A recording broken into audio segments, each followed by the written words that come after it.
he's preserving history for all of us.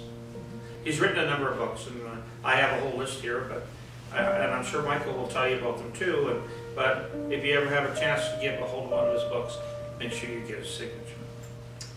He's also a columnist in the Red Deer Express and also the Red Deer Advocate, and he's also got numerous awards: Queen Jubilee, the Queen's Golden Jubilee, the Queen's Diamond Jubilee, the Alberta Centennial Medal.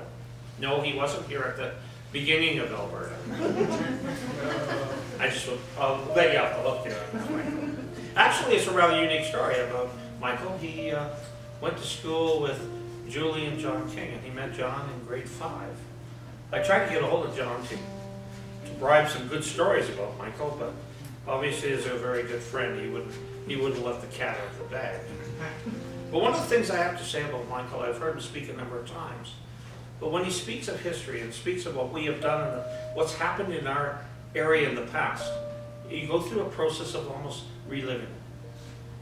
He spins the words in such a special way that as you listen, you become more proud of what we have in Central Alberta and more proud of our history. We've all had a chance to go to certain parts of the world that reaches back thousands of years of history.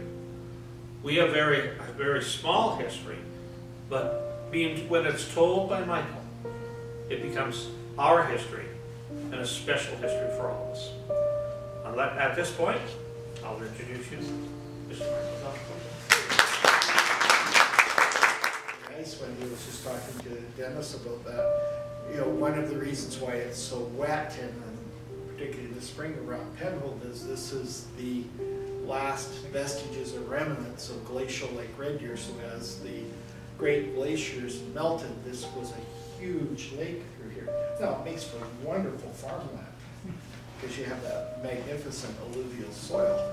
But it does also mean that even when other parts of central Alberta started to have human habitation, this one couldn't because it was underwater.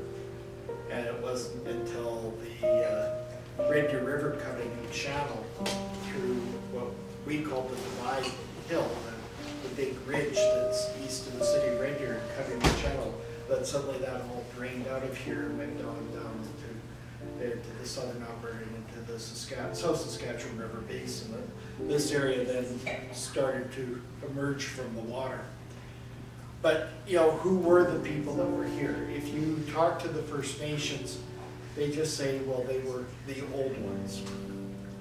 And they don't really define it for that. They just say, well, they were always here. Or at least from time immemorial, and that's true. It's from longer than we have any kind of written or even physical history that the people were probably here. But because the first peoples of North America are very similar to those of Eurasia, racially and genetically, we generally accept that that's where they originally come from. The Siberian peoples and the First Nations people of North America are very similar if you do DNA mapping.